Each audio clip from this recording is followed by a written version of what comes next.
Senator Pervez Rashid صاحب، خوش آمدید. آپ کی شان میں آج ہم نے لال کپڑے پہنے ہیں کیونکہ آپ ہمارے ہیرو ہیں، اور مجھے یقین ہے کہ جیسے آپ پہلے انقلابی تھے، دل میں آج بھی آپ انقلابی ہیں. ایک آسودہ گھر میں آپ کی 1950 میں راولپنڈی میں پیدائش ہوئی. والد صاحب اسٹیبلشڈ بزنس مین تھے، اور اس کے باوجود آپ نے ان لوگوں سے آئیڈینٹیفائی کیا جن کے پاس کچھ نہیں ہوتا. کیسے ہوا؟ کون سی کتابیں پڑھیں؟ کون آپ پہ اثر انداز ہوا؟ بتائیے. میرا خیال ہے یہ اپنا عہد ہوتا ہے، اور میرے عہد میں جو نوجوان تھے ان کو انقلاب سے زیادہ جمہوریت مطالبہ ان کا تھا. ایوب خان صاحب کا زمانہ تھا، کسی کے پاس ووٹ کا حق نہیں ہوتا تھا. 40,000 بی ڈی ممبر ہوتے تھے جو نیشنل اسمبلی منتخب کر لیتے تھے. تو نوجوانوں کا مطالبہ تھا کہ ہمیں ووٹ کا حق جو ہے وہ ملنا چاہیے. گورڈن کالج میں جب آپ نے داخلہ لیا تو اس کے تقریباً فوراً بعد آپ این ایس ایف میں، نیشنل اسٹوڈنٹس فیڈریشن میں شامل ہو گئے. جو ایوب خان کے خلاف تحریک چل رہی تھی، اس میں جو ہم خیال نوجوان تھے جو مختلف شہروں سے جن کا تعلق تھا، ان کی آپس میں قربت ہوئی، اور اسی قربت کے نتیجے میں یہ فیصلہ کیا گیا کہ ہمیں طالب علموں کی ایک تنظیم جو ہے تخلیق دینا چاہیے یا بنانا چاہیے. پھر ہم میں سے کچھ لوگ جو نیشنل اسٹوڈنٹس فیڈریشن کراچی سے واقف تھے، انہوں نے یہ تجویز دی کہ جو آلریڈی تنظیم کام کر رہی ہے کیوں نہ اسی کو وسعت دی جائے، اسی میں شمولیت اختیار کی جائے. تو لاہور سے نصرت جوید جو ہمارے بہت مشہور اینکر ہیں، ہمارے کولیگ ہیں، جی آپ کے کولیگ ہیں، بالکل. طاہر خلیل صاحب ابھی جنگ اخبار میں کام کرتے ہیں، بالکل بڑا مشہور نام ہے ان کا. اچھا، وہ بھی پرانے پاپیوں میں سے ہیں. جی. اچھا، سنا ہے کہ ایک اور پرانے پاپی، حالانکہ وہ بالکل آپ کے برعکس سوچ رکھتے تھے، شیخ رشید صاحب ہوا کرتے تھے گورڈن کالج میں، اور وہ رائٹ کے اسٹوڈنٹ تھے اس زمانے میں. ان کے ساتھ ٹاکرا ہوا ہوگا؟ شیخ صاحب پولی ٹیکنیک میں پڑھتے تھے جب ایوب خان کے خلاف تحریک چلی، جی.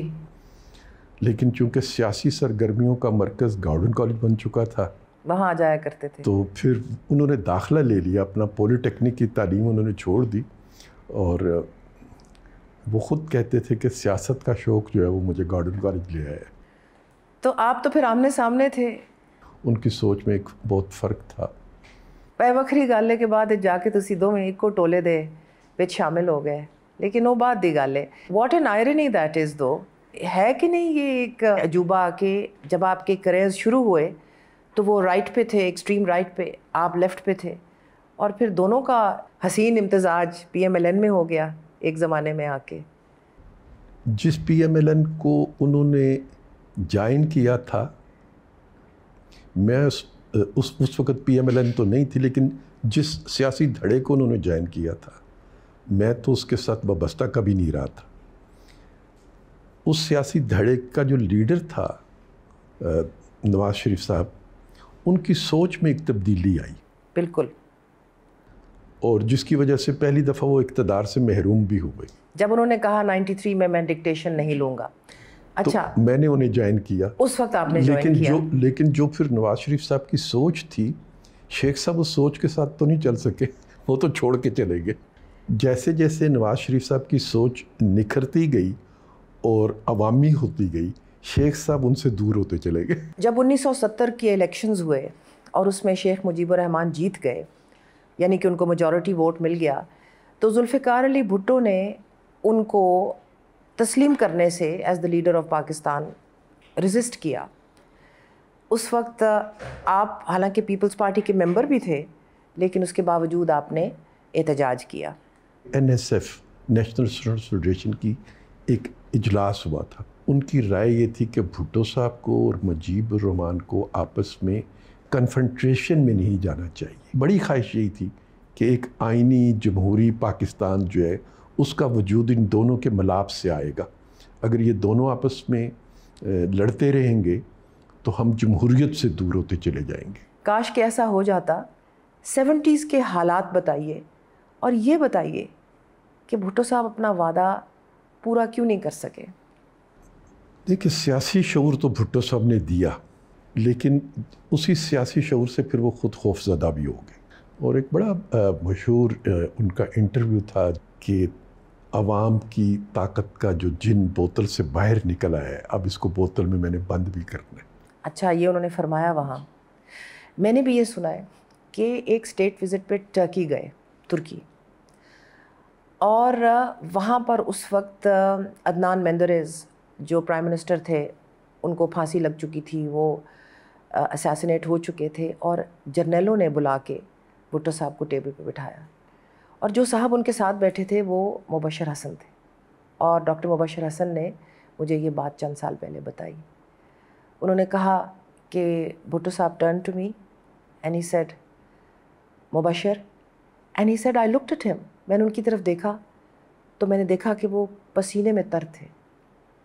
کہنے لگے جرنیلوں کی طرف دیکھ کے، اور پھر واپس مبشر کی طرف منہ کیا اور کہنے لگے they will hang me, they will do to me what these people have done to Adnan مینڈریز. تو بھٹو کو ایک چھٹی حس تھی کہ میرے ساتھ شاید یہ ہو، لیکن پھر پرویز صاحب اپنے آپ کو مضبوط کرتے، اسی عوام جس کو اجاگر کیا تھا، اٹھایا تھا صدیوں کی نیند سے، اس کو اپنا الائے بناتے، نہ کہ جن کو واپس بوتل میں ڈالتے. جو کچھ انہوں نے دیا پاکستان کو، وہ اس سے بہت زیادہ ہے جو غلطیاں ان سے سرزد ہوئی ہوں گی، یا جو میں غلطی بھی نہیں کہتا، میں کہتا ہوں کہ جو کمیاں ہوں گی ان کی ذات میں، اس کے مقابلے میں ان میں خوبیاں بہت زیادہ تھیں. جیسے کہ فیض احمد فیض نے کہا ہے، جس دھج سے کوئی مقتل میں گیا وہ شان سلامت تو ہے. ان کی شان تو سلامت ہے. ان کی شان بالکل سلامت ہے. کیا آپ یہ سمجھتے ہیں کہ ریاست کے ادارے اتنے مضبوط تھے سکوت ڈھاکہ کے باوجود کہ بھٹو صاحب never had a chance? Do you think? Or did he have a chance? دیکھیے، ریاست کے ادارے ضرور مضبوط تھے، لیکن پاکستان شکست کے باوجود مضبوط تھے، طاقت انہی کے پاس ہے اور طاقت انہی کے پاس تھی. اور اسی لیے یہاں پہ شعور جو تھا بے راہ روی کی شکل اختیار کر چکا تھا. اور نہ ہی سیاسی شعور میں یہ بات شامل تھی کہ اصل مسئلہ پاکستان کا، ریاست کے اداروں کا جو پاور ہے وہ عوام میں منتقل ہونا چاہیے. وہ ابھی یہ شعور کا میرا خیال ہے حصہ نہیں بنا تھا، جیسے کہ آج کل ہے. اس وقت اس شعور کا حصہ نہیں بنا تھا. جو سب سے بڑے سٹیک ہولڈر ہیں وہ تو پاکستان کے عوام ہیں. بالکل. اور پاکستان کے عوام کو جب سے پاکستان بنا ہے اس وقت سے لے کر آج کے دن تک ہم نے سٹیک ہولڈر سب سے زیادہ ماننا تو دور کی بات ہے، کبھی سٹیک ہولڈر مانا ہی نہیں. 1974 میں ذوالفقار علی بھٹو نے لاہور میں اسلامک سمٹ منعقد کی. اس میں انہوں نے عرب مسلم ورلڈ کے تمام لیڈرز کو، بادشاہوں کو، امیروں کو دعوت دی کہ لاہور آئیں اور مل بیٹھیں. کیا آپ سمجھتے ہیں کہ اسلامک سمٹ ضروری تھی؟ اور اگر تھی تو اس کا کیا مقصد تھا؟ اور کیا بھٹو صاحب کو مقصد حاصل ہوا یا نہیں ہوا؟ چونکہ وہ روٹی کپڑا مکان کا وعدہ کر کے آئے تھے، انہوں نے معلوم تھا کہ حکومت پاکستان یا ریاست پاکستان کے پاس اتنے وسائل موجود ہی نہیں ہیں کہ وہ بہت سے لوگوں کو روزگار دے سکیں، اور روزگار کے مواقع انہی ملکوں میں کھل رہے تھے، عرب ملکوں میں کھل رہے تھے. لہٰذا آپ کو یاد ہوگا کہ پھر انہوں نے پاسپورٹ سے پابندی ختم کی، اور بہت سے بلکہ لاکھوں کی تعداد میں لوگ روزگار کے لیے ان ملکوں میں گئے. پاسپورٹ آفیسز انہوں نے گاؤں گاؤں میں کھولے، چھوٹے شہروں میں کھولے، تاکہ لوگ اس سے مستفید ہو سکیں. تو اس اسلامک سمٹ نے انہیں اپنا قائد بننے کا موقع فراہم کیا یا نہیں کیا، وہ میرے اور آپ کے سامنے ہے.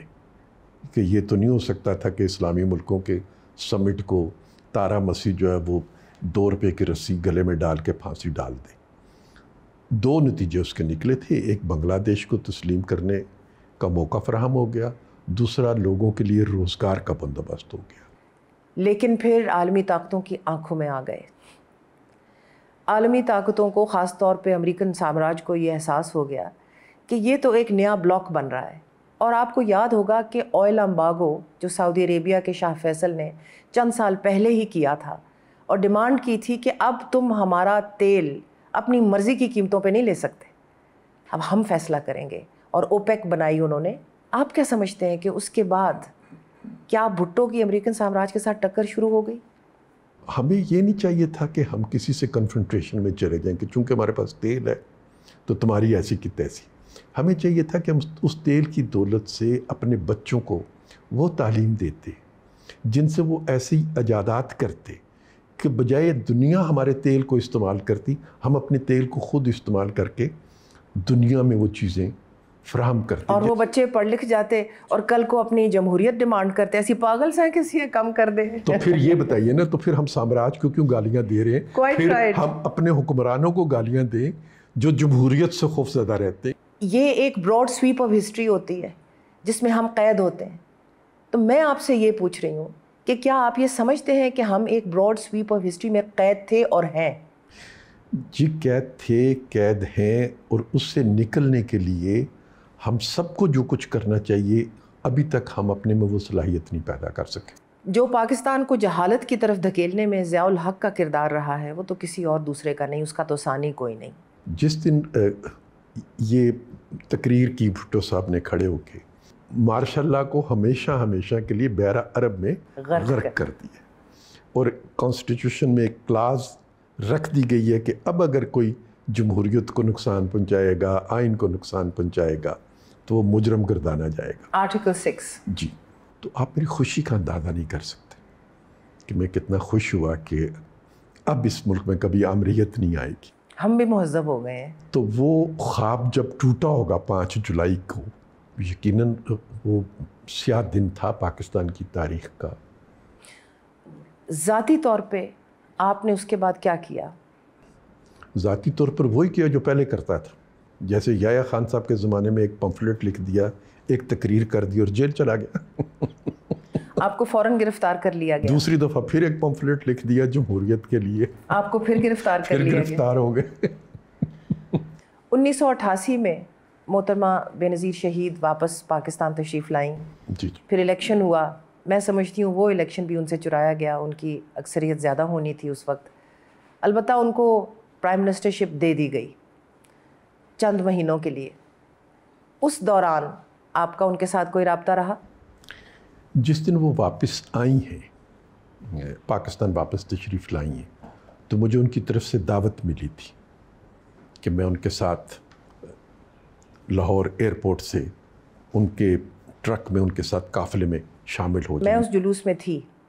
بے نظیر بھٹو صاحبہ کے لیے میں اور میرے شوہر نجم سیٹھی اور ہمارے کچھ دوست ایئرپورٹ کے باہر ایک اسٹریٹجک جگہ پہ گاڑی اپنی کھڑی کر کے صبح سے ان کی انتظار کر رہے تھے. اتنا ولولہ تھا کہ میں آپ کو بتا نہیں سکتی. لیکن پھر میں نے یہ محسوس کیا کہ جب شیرپا برج کے اوپر سے آ رہے تھے، لاہور ایئرپورٹ سے داتا دربار جا رہی تھیں وہ، تو پیچھے لوگوں نے امریکن جھنڈے جلانے شروع کر دیے اور امریکہ کے خلاف نعرے لگانے شروع کر دیے. امریکہ کا جو یار ہے غدار ہے، غدار. بی بی نے فوراً مڑ کے کہا ایسے نعرے نہیں لگیں گے، جو ایسے نعرے لگائیں گے وہ ہمارے قافلے میں نہیں رہیں گے. فوراً اندازہ ہو گیا، اللہ ان کو جنت نصیب کرے، کہ یہ پیپلز پارٹی وہ پرانی پیپلز پارٹی نہیں جس نے ایوب خان کو گرایا تھا. آپ صحیح فرما رہے ہیں. تو بس میرے یہی وجہ تھی نہ جانے کی. تو اس کے بعد کیا ہوا؟ 88 to early 90s you sat it out. 88 سے 93 تک میں نے کچھ نہیں کیا سیاست کے حوالے سے. پھر اپنا بزنس میں چلا گیا اور میں نے بہت اچھا بزنس اپنا اسٹیبلش کر لیا. اچھا، کس چیز کا بزنس؟ میں یو پی وی سی کے پائپس بناتا تھا. بس وہ جب 93 میں میاں صاحب نے میں ڈکٹیشن نہیں لوں گا، جی، تو غلام اسحاق خان کی ڈکٹیشن نہیں لوں گا، تو اس نے سوئے ہوئے پرویز رشید کو دوبارہ جگایا. تو میاں نواز شریف کے ساتھ آپ کی کیسے ملاقات؟ احسن اقبال صاحب میڈیا سینٹر لاہور کے انچارج ہوتے تھے، تو میں ان کے پاس چلا جاتا تھا، بیٹھ کے گپ شپ بھی لگاتا تھا. ناجی صاحب بھی وہیں پہ ان کے ساتھ ہوتے تھے. تو ناجی صاحب نے میرا تعارف احسن صاحب سے کرا دیا. اب کبھی کبھی احسن صاحب نے مجھے کہنا ہے کہ اچھا پرویز صاحب اس خبر کا جواب تو لکھ دیں. احسن صاحب کو ٹکٹ مل گیا الیکشن لڑنے کے لیے ناروال سے. تو میاں صاحب نے احسن سے کہا کہ احسن صاحب آپ تو جا رہے ہیں ناروال اب انتخاب میں حصہ لینے، تو یہ میڈیا کہا کیا ہوگا, یہ کام کون کرے گا؟ تو احسن صاحب نے میرے کندھے پہ ہاتھ رکھ کے کہا جی میں نے پرویز صاحب کی تربیت کر دی ہے. احسن اقبال نے آپ کو پھنسایا پھر ہے؟ تو وہ اپنے خود انتخاب لڑنے چلے گئے اور یہ میرے گلے میں ڈال گئے. 1997 میں 97 میں آپ سینٹ کے ممبر بنے جی پی ایم ایل این کی طرف سے. جی. اس وقت تک آپ کا کاروبار بھی چل رہا تھا, پی ایم ایل این کا میڈیا سیل بھی چل رہا تھا. 97 to 99 کیا ہوا؟ 97 to 99 پہلے تو میں سینٹ کا ممبر ہو گیا, اور اس کے بعد میاں صاحب نے مجھے پی ٹی وی کا چیئرمین بھی بنا دی, اور 99 میں مارشاء اللہ لگ گیا بالکل مشرف صاحب کا. اور یہاں میں جی فل ان دا گیپس کر دوں. جی. سنا ہے کہ اس رات کو آپ اپنے دفتر میں بیٹھے تھے, آپ نے یہ خبر نشر کروائی کہ میاں نواز شریف نے جنرل مشرف کو ڈسمس کر دیا. وہ آپ نے خود تخلیق کی اور براڈ کاسٹ کروا دی, اور اس کے نتیجے میں جب فوج نے حملہ کیا پی ٹی وی کے اوپر اور اس کو بریگیڈ 111 نے قبضے میں لے لیا, تو انیمی نمبر 1 تو خود پرویز رشید ہی تھا. ایسے ہی ہے.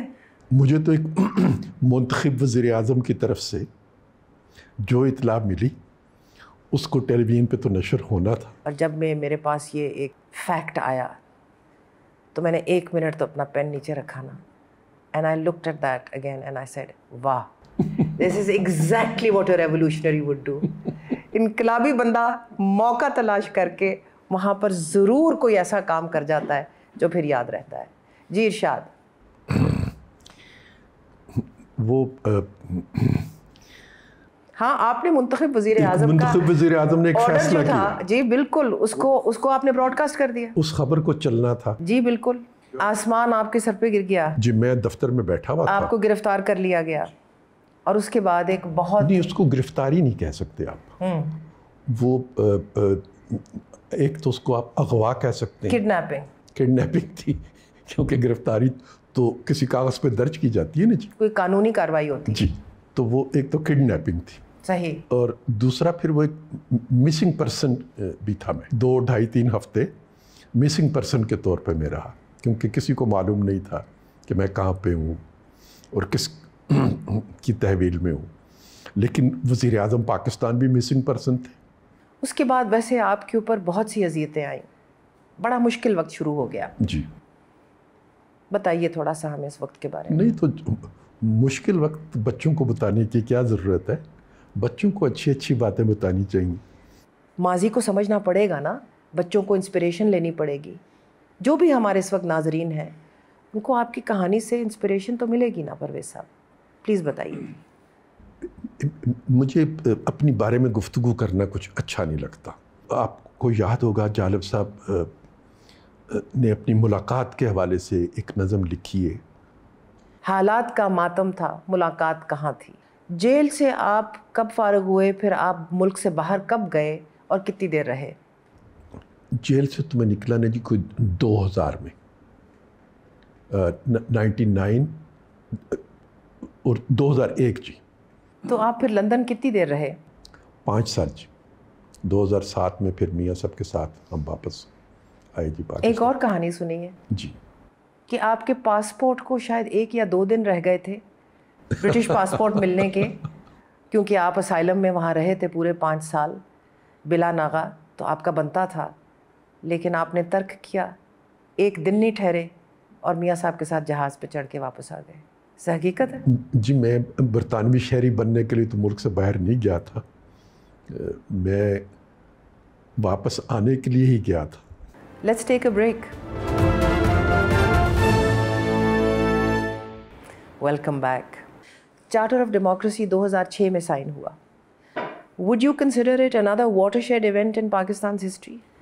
1973 کے کانسٹیٹیوشن کے بعد 3 ڈیولپمنٹس ہیں جو پاکستان کی سیاسی تاریخ میں جمہوریت کے حوالے سے, چارٹر آف ڈیموکریسی اور پھر 18ویں ترمیم, جنہوں نے جمہوریت کو مضبوط کیا ہے. کچھ لوگ تو یہ بھی کہتے ہیں کہ بے نظیر بھٹو شہید نے چارٹر آف ڈیموکریسی سائن کرنے کے لیے بہت بڑی قیمت ادا کی. کیا آپ اس رائے سے متفق ہیں؟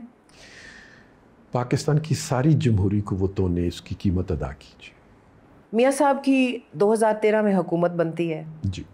آپ کو انفارمیشن منسٹر کا قلمدان دیا جاتا ہے, ساتھ ہی آپ کو لا اینڈ ہیومن رائٹس کا بھی قلمدان دیا جاتا ہے. وہ دور کیسا تھا؟ وہ فرام اے لے پرسنس پوائنٹ آف ویو میں سمجھتی ہوں کہ اس وقت ہوپ تھا. یقیناً ایک توانائی تھی جی, اور توانائی تھی کہ اگر کوئی مشکل بھی آئے گی تو جمہوری قوتیں اس کا مل کے مقابلہ کر سکتی ہیں. اور پارلیمنٹ کی اجلاس جو تھے وہ منعقد کر کے عمران کا جو دھرنا تھا اس کا مقابلہ کیا بھی. اور عمران کا جو دھرنا تھا, اس کے جو آرکیٹیکٹ تھے اس کے دھرنے کے, وہ جن مقاصد کے لیے اس دھرنے کو انہوں نے ترتیب دیا تھا وہ اپنے مقاصد حاصل نہیں کر سکے.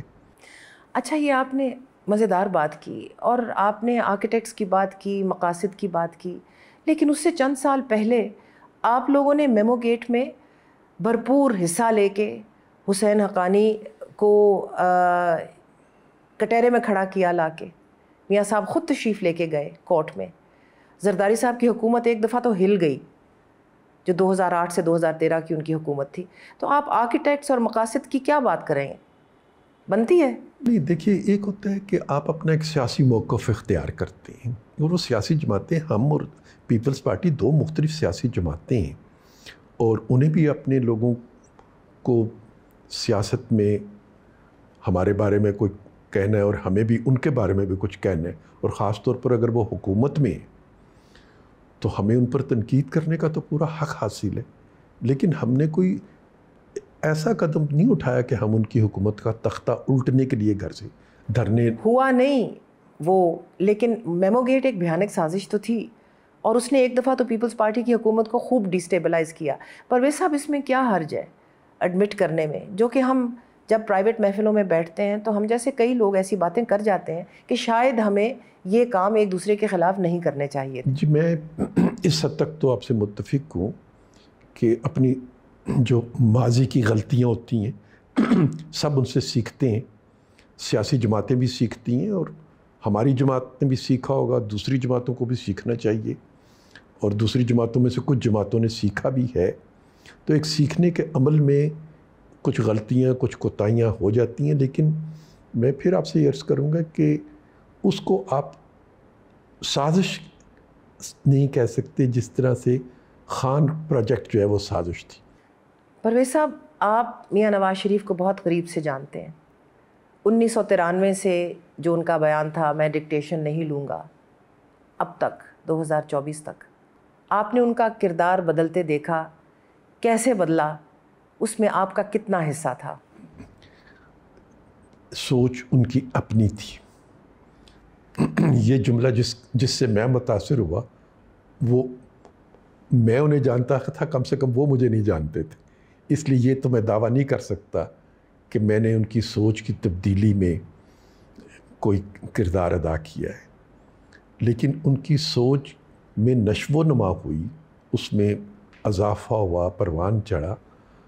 آپس میں ظاہر ہے کہ ہم گفتگو کرتے ہیں اور ایک دوسرے سے ایک سیکھنے کا عمل جاری رہتا ہے. آج بھی اگر میں ترازو میں تولوں تو میں نے ان سے زیادہ سیکھا ہے.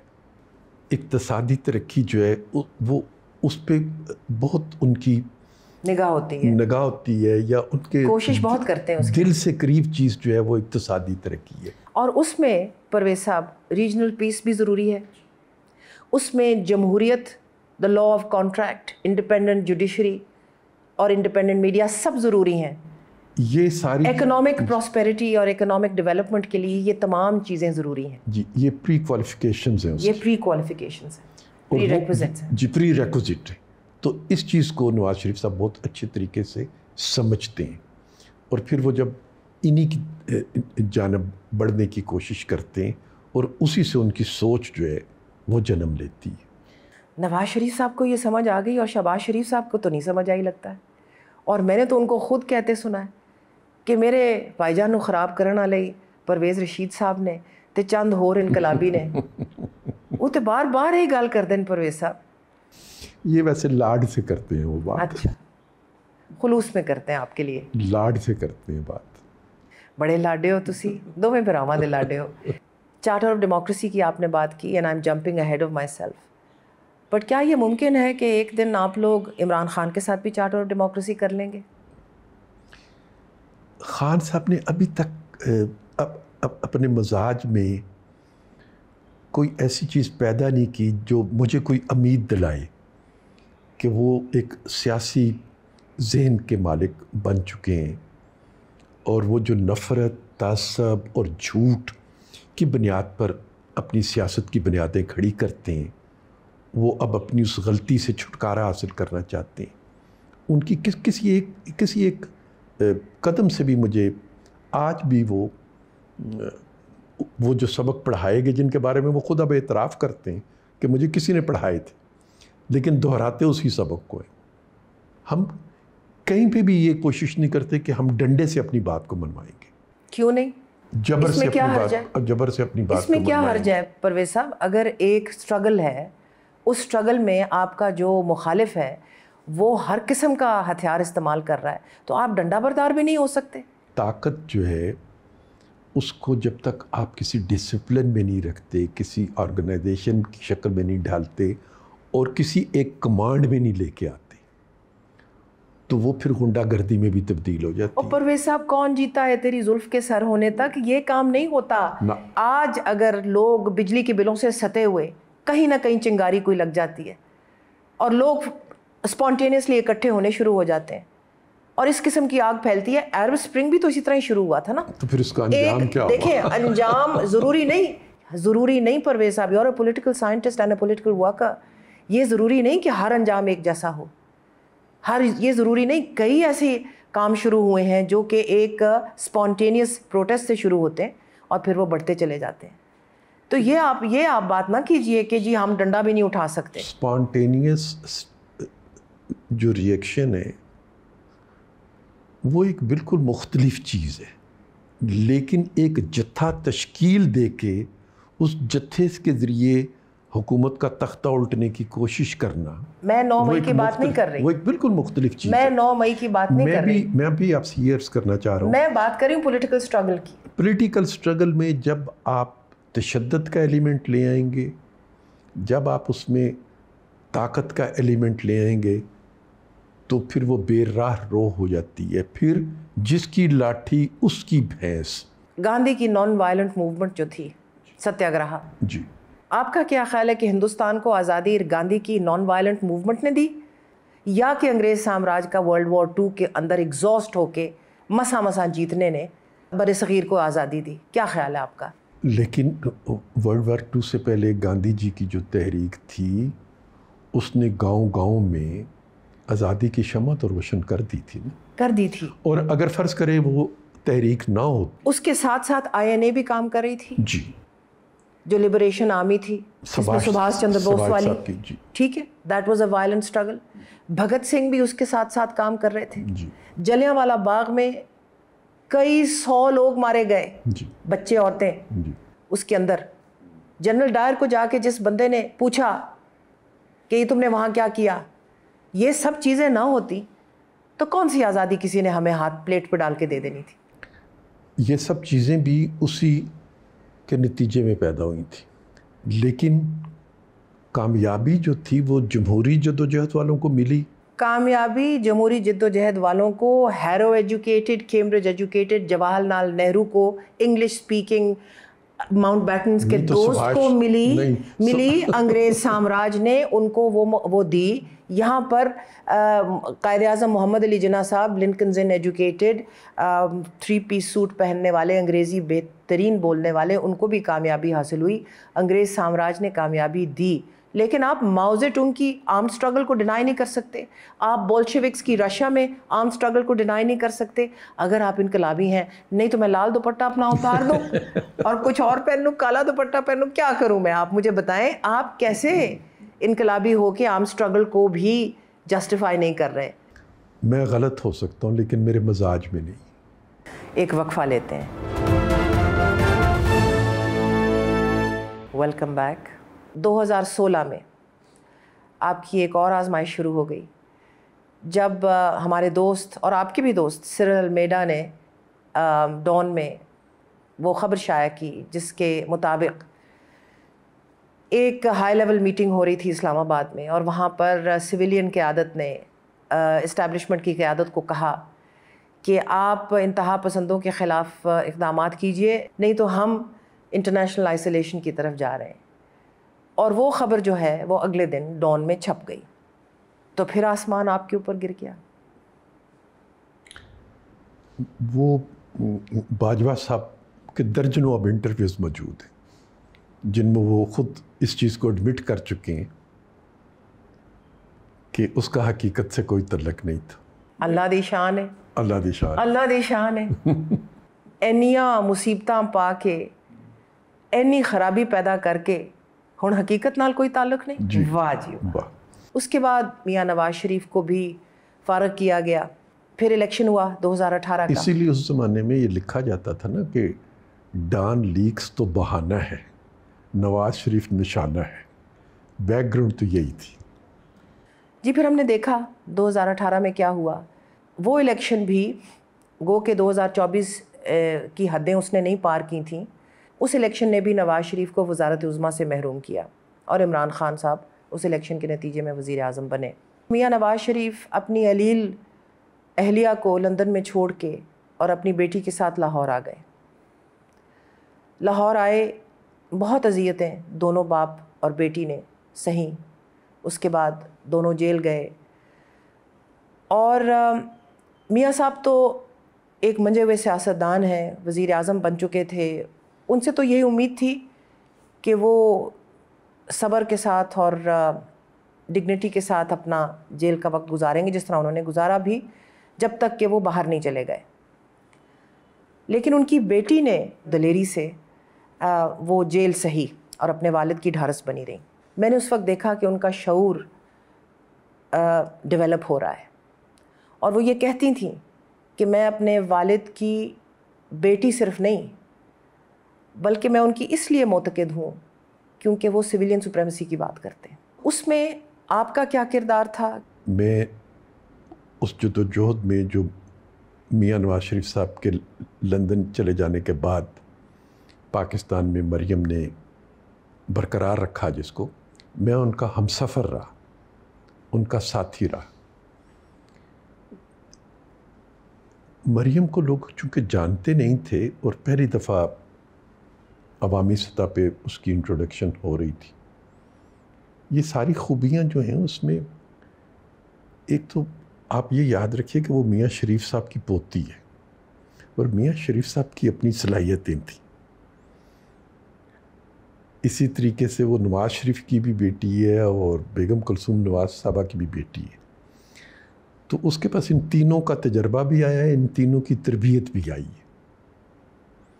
اور پھر حالات نے اس کو بہت اس کا سب سے بڑا استاد، اگر مریم کا کوئی ان تینوں کے بعد کوئی استاد اس کا ہو سکتا ہے تو وہ حالات و واقعات تھے. حالات اور واقعات تو سب کے استاد ہوتے ہیں، لیکن یہ کہ کوئی کسی کی اولاد ہو اور اس سے انہوں نے سبق سیکھے ہوں، تو میاں شہباز شریف بھی تو میاں شریف کی اولاد ہیں. اولاد ہونا جو ہے نا، وہ میں سمجھتی ہوں کہ اتنا اہم نہیں جتنا کہ اپنی ڈیولپمنٹ اور اپنا ایکسپیرینس. تو مریم کا ایکسپیرینس بالکل آپ یہ کہہ سکتے ہیں. یہ مجھے بتائیے کہ کیا وہ آج بھی سویلین سپریمیسی کی اتنی ہی قائل ہیں جتنی وہ اس وقت تھیں؟ ابھی تک جتنے اقدامات وہ کرتی ہیں وہ کن کے لیے؟ کیا وہ پاکستان کے مراعات یافتہ طبقوں کے لیے ہیں، یا پاکستان مثلاً جب وہ گلی گلی میں جا کے خود اپنے ہاتھوں سے مریضوں میں دوائیاں تقسیم کرتی ہیں؟ یہ سویلین سپریمیسی نہیں ہے، یہ ہیومینیٹیرین اقدامات ہیں جو کہ کرنے چاہیے ایک وزیر اعلیٰ کو. میں سویلین سپریمیسی کی بات کر رہی ہوں جس کے بارے میں آپ کو بھی پتہ ہے اور مجھے بھی پتہ ہے. میں اس کی بات کر رہی ہوں. کیا حالات 2024 کی الیکشن کے بعد ایسے نہیں ہو گئے کہ ہمیں محسوس ہوتا ہے کہ جو میاں نواز شریف کی ایک لیگیسی تھی جس پہ مریم بھی قائم رہی ہیں اور انہوں نے بھی بڑی جدوجہد کی ہے، جس میں آپ نے بھی بڑا حصہ ڈالا ہے، کیا ہمیں یہ محسوس نہیں ہوتا کہ وہ کمپرومائز ہو چکی ہے وہ لیگیسی؟ سیاسی جماعتوں کی سپیس، اس کو ختم بھی تو سیاست کا لبادہ اوڑے ہوئے لوگوں نے کیا نا. بہرحال ہر سیاسی جماعت کے پاس کوئی چوائس تو ہوتی ہے at the end of the day when the chips are down. تو آپ کہہ سکتے تھے 2024 میں کہ جی ہم ہارے ہیں الیکشن, فابہا ان کو لے آئیں جو جیتے ہیں. You could have done that. جی ہم نے کہا, بالکل کہا. نہیں, یہ آپ نے نہیں کہا. نہیں شہباز, آپ نے نہیں, سوری پرویز صاحب, آپ نے کہا کہ ہم فیڈرل گورنمنٹ نہیں لیتے, ہمیں پنجاب حکومت پھر بھی چاہیے. میں آپ سے عرض کرتا ہوں, آپ کہتے دونوں حکومتیں نہیں چاہیے. میں آپ سے عرض, ہم الیکشن ہار گئے, لے آئیں ان کو. میری آپ سے, میں آپ سے عرض کرتا ہوں, شہباز شریف صاحب کی آن ریکارڈ یہ پیشکش موجود تھی کہ وہ آئیں اور اپنی حکومت بنانا چاہتے ہیں تو بنا لیں. فیڈرل گورنمنٹ, دیکھیے صوبوں کی حکومتوں کا شاید وہاں پہ ذکر ہی نہیں ہو رہا تھا. میری بات سنیں, ہم نے کوئی اتنے بھی بولے ہم نہیں ہیں. نہیں, میری عرض کریں, چلیں. تو پہلی بات یہ ہے کہ میں اس چیز کو کبھی تسلیم ہی نہیں کرتا جو ایلیگیشن یہ لگایا جاتا ہے. میں اس ایلیگیشن کو تسلیم نہیں کرتا. کون سا ایلیگیشن؟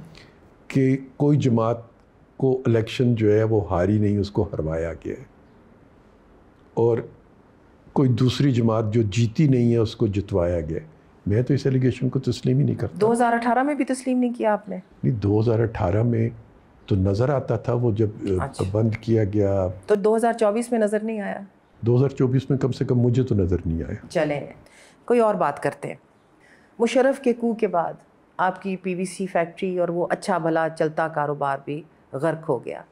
اگر وہ آج ہوتا تو آپ کے لیے بہت آسودگی کا باعث ہوتا. بالکل ہوتا. تو نو ریگریٹس؟ نہیں, ریگریٹس میں نے کہا کہ دوبارہ پیدا ہو جاؤں گا تو پھر یہ سب کچھ کروں گا. تو نصرت بھابی کیا کہتی ہیں؟ جو اس کی, دیکھیں نصرت کی یہی اچھی چیز ہے کہ اس نے کبھی مجھ سے گلہ نہیں کیا, کبھی مجھ سے فرمائش نہیں کی کسی چیز کی, اور اس نے مصیبتوں میں پورا میرا ساتھ دیا ہے. اس لیے میں کہتا ہوں کہ میرے بچوں نے, میری بیوی نے میری مشکلات تو پوری اپنے حصے میں لیں. شاید میری خوشیوں میں ان کو اتنا حصہ نہیں مل سکا جتنی کہ وہ حقدار تھے. اس سے زیادہ کیا خوشیوں میں حصہ ہو سکتا ہے کہ آپ کی گھر میں ایک ہم آہنگی ہے. میں نے دیکھا ہے آپ کی بچیاں نہ صرف آپ کو پیار کرتی ہیں بلکہ آپ کی جینیونلی دل سے عزت اور قدر کرتی ہیں. اس سے بڑی خوشی کیا ہو سکتی ہے پرویز صاحب؟ اس سے بڑا کوئی انعام نہیں ہو سکتا میرے لیے کہ مجھے دوستوں کی بھی محبت ملی, ساتھیوں کی بھی محبت ملی, اور گھر والوں نے بھی میری تمام جو انقلابیت برداشت کی, اس کے نتائج بھی انہوں نے بھگتے. پرویز صاحب ایک بھرپور زندگی, مبارکباد اس کے لیے. پر یہ داغ داغ اجالا, یہ شب گزیدہ سحر, یہ وہ سحر تو نہیں جس کی آرزو لے کر چلے تھے یار کہ مل جائے گی کہیں نہ کہیں.